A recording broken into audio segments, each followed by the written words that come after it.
साथी आदरणीय साहब संतोष वर्मा जी के समर्थन में यहाँ पर इकट्ठा हुए हैं। वो जो बात उन्होंने कही थी, मैं समझता हूं कि उस बात के लिए पूरे आरएसएस को उनके पीछे उनके साथ खड़े हो जाना चाहिए था। 1925 से यही प्रयास आरएसएस कर रहा है। अगर आदरणीय संतोष वर्मा जी ने उस बात को आगे बढ़ा दिया तो क्या तकलीफ हो गई मनुवादियों को। आज हम इसलिए खड़े हो रहे हैं उनके साथ में कि वही आरएसएस का दोहरा चेहरा हमको दिखाई दे रहा है। और आज हम सबको यहाँ भोपाल की इस धरती पर इकट्ठा होना पड़ा। और जिस प्रकार से संतोष वर्मा साहब के खिलाफ ये सरकार षड्यंत्र करके उनको हटाना चाहती है, हम भी यह बता देना चाहते हैं कि जिस प्रकार से मोहन यादव जी आप हम लोगों के साथ में छल कपट कर रहे हो, षड्यंत्र कर रहे हो, हम समझते हैं।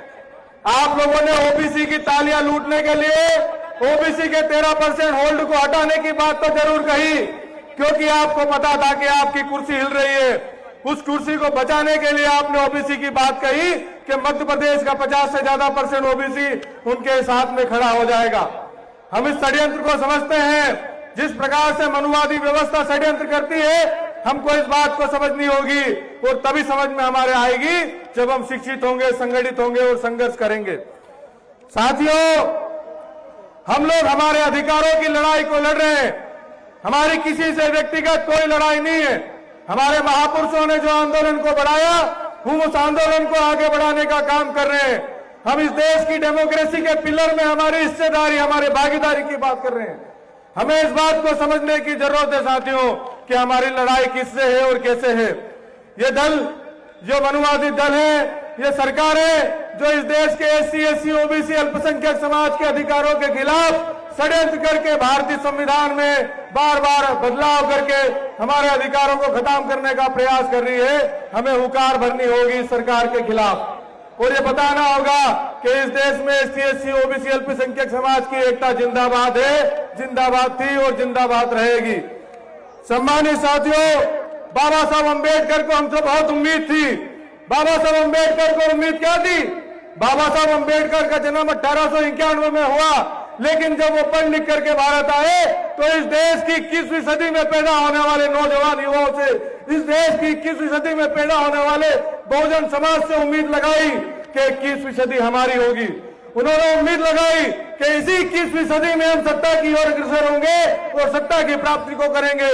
सत्ता की प्राप्ति को प्राप्त करके इस देश में सत्तारूढ़ पार्टी जो है उनको हटा करके उनकी जो मनुवादी व्यवस्था लागू हुई है उसको हम हटा करके व्यवस्था परिवर्तन करेंगे।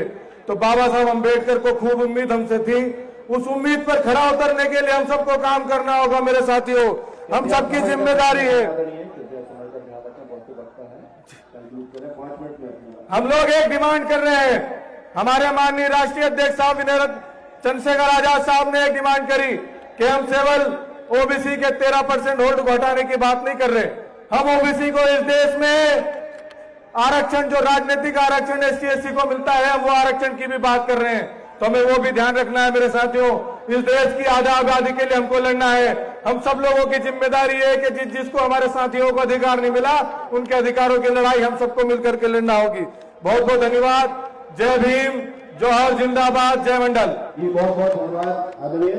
मैं आमंत्रित करूंगा हमारे बीच में पवन डाबर जी हैं, जैस के पवन डाबर जी अपनी बात रखें।